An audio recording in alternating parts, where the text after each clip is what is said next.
الصراع العلماني الليبرالي ضد التيارات الإسلامية تعدى حدوده. الصراع ما بقاش بس ضد تيار سياسي بيحصل فيه انتقاد لمنهج سياسي. صراع العلمانيين والليبراليين اتنقل بقى ضد الإسلام. أي مظهر إسلامي بينتقدوه.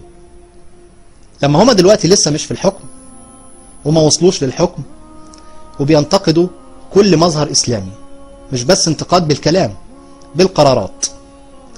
طب دلوقتي لما نيجي نسمعهم بيتكلموا عن الحرية، نسمع مثلا الدكتور حمزاوي بيتكلم عن الحرية بيقول ايه؟ الديمقراطية كمان بتعني ان من حق المواطن ان هو يشعر بان هو حر في اختياراته. مفيش ديمقراطية مش قايمة على الاختيار الحر، الاختيار الشخصي الحر والاختيار الاجتماعي الحر والاختيار السياسي الحر.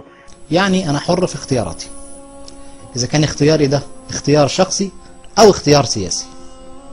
مش بس كده، دكتور حمزاوي لما اتكلم بعد كده اتكلم ان الحرية كمان ممكن تعارض الدين، ووافق على كده. قال ان ممكن المسلمة تتزوج مسيحي رغم ان ده مخالف للشريعة. نسمع كده دكتور حمزاوي قال ايه؟ في جواز مدني وفي جواز ديني، ولما بيحبوا يتجوزوا بين الطوائف. انت شايف ان في مصر يبقى في جواز مدني؟ ده من حيث الحرة.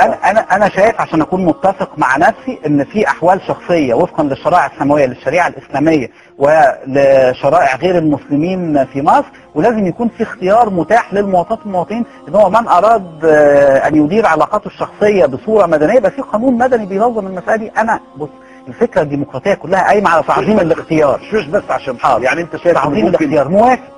انت بتسالني انا موافق؟ طبعا موافق ان هو يكون متاح كاختيار.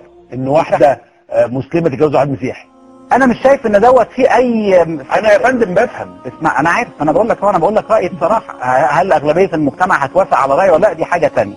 لكن عشان اكون متفق مع افكاري ومع قناعاتي، انا شايف ان الاختيار دوت لازم يكون متاح للمواطنه وللمواطن، ان في احوال حر. دي ديمقراطيه بالظبط. وبعدين انا كمواطن مصري دلوقتي لما اجي اختار حد يمثلني او اختار حزب انتمي له او تيار انتمي له، واسمع العلمانيين والليبراليين بيتكلموا عن الحرية وبيهاجموا في نفس الوقت الحرية.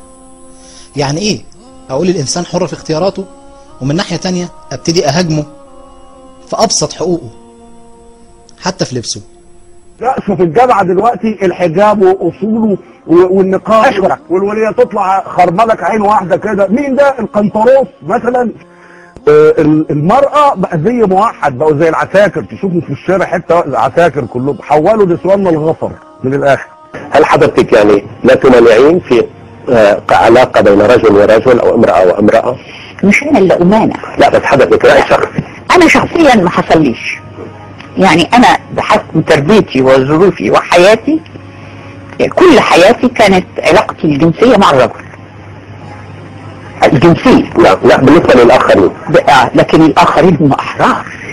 أنا لا أمانع، أنا لي أصدقاء وصديقات بيحبوا نفس الجنس. كل واحد حر.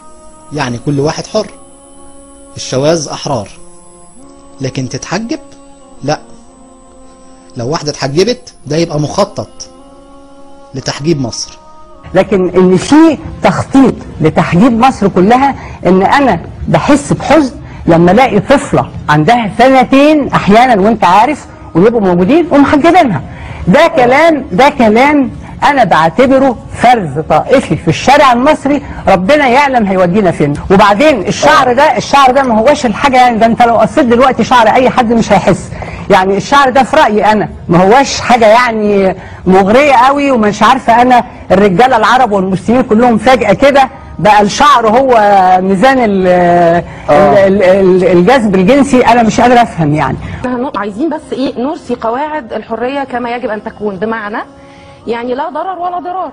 انا مش بعترض مثلا ان مدام فريده مش لابسه الحجاب، وهي ليه تعترض؟ انا يعني ده حاجه خاصه بيا، دي حريه شخصيه. اللي عايز يتخلى عن جزء من ملابسه هو حر، واللي عايز يستر نفسه ويرتدي جميع الاجزاء الخاصه بيه في ملابسه هو حر برضه. انت ترين ان الحجاب قضيه شخصيه، اللي تحب تتحجب تتحجب، واللي ما تتحجب تتحجب، المفروض ما حد يضغط عليها. طيب لماذا ذكرتي حضرتك ان لو بنتك تحجبت فتتبرئي منها؟ لانها ابنتي. اذا انت ترهبيها. ويجب ان تؤمن بما اؤمن به، وهي تلغي عقلها وتؤمن بما تؤمنين به انت. لا الغي عقلها اطلاقا. طيب اذا انت لها حريه شخصيه. هل فعلا هي حرية مطلقة؟ هل فعلا هم بيؤمنوا بحرية اختيار الفرد؟ الواقع غير كده تماما. انت حر، بس انك تختار ما هو ضد الدين، ما هو ضد المنطق، ما هو ضد الفطرة. كل ما هو مخالف للدين انت حر في اختياره، وكل ما وافق الدين انت مش حر في اختياره. لكن اي رمز ديني او شكل ديني لواحدة محجبة، لواحد ملتحي، لأي شيء إسلامي، دي مش حرية في وجهة نظره. ما جيش اعمل تمييز طائفي في المكان، انه ده مسلم وده مش مسلم. يعني هبه اللي هيشوفك هيقول انه هذه المضيفه مسلمه وهذه المضيفه مسيحيه. انا هقول لحضرتك يبقى انا عملت عمليه فرز للمضيفات. المسيحيات يا استاذ وائل، زمايلنا المسيحيات والمسيحيين اللي معانا على الطياره كباتن وضيافه بيبقوا حاطين الصليب حضرتك هنا وهنا، وبيقدموا للراكب بيبقى باين هنا وبيبقى باين يعني رغم ان ده ممنوع في تقول لك الشركه. التمييز موجود، ده يعني ممنوع في الشركه. في ده ممنوع، ده ممنوع. انا ضد ده على فكره، انا ضد. اوكي ضد. هي ضد الحجاب وضد الصليب لأنه رمز للطائفية. طب دلوقتي هي لما خدت القرار هجمت المحجبات، ما هجمتش المسيحيات والمسيحيين اللي حاطين الصليب. دي حاجة. تاني حاجة، ليه المحجبة هي اللي رمز للطائفية؟ لو جينا نشوف القاعدة العريضة في مصر هنلاقي 85% من مسلمات مصر محجبات، يعني غالبية نساء مصر محجبات. الشاذ عن القاعدة اللي مش محجبة. فهي لأنها مش محجبة فشايفة ان اللي محجبة هي اللي بتعمل طائفية، رغم ان العكس ممكن يكون هو اللي صح. هي موحد. الخطوط البريطانية حضرتك سامحة تحت بند الحرية الشخصية للمضيفة الجوية المسلمة انها ترتدي حجاب الرأس وليس كاب، عمري ما شفت وليس غطاء رأس. لا انا معايا صور ولو ممكن بغض النظر لو هو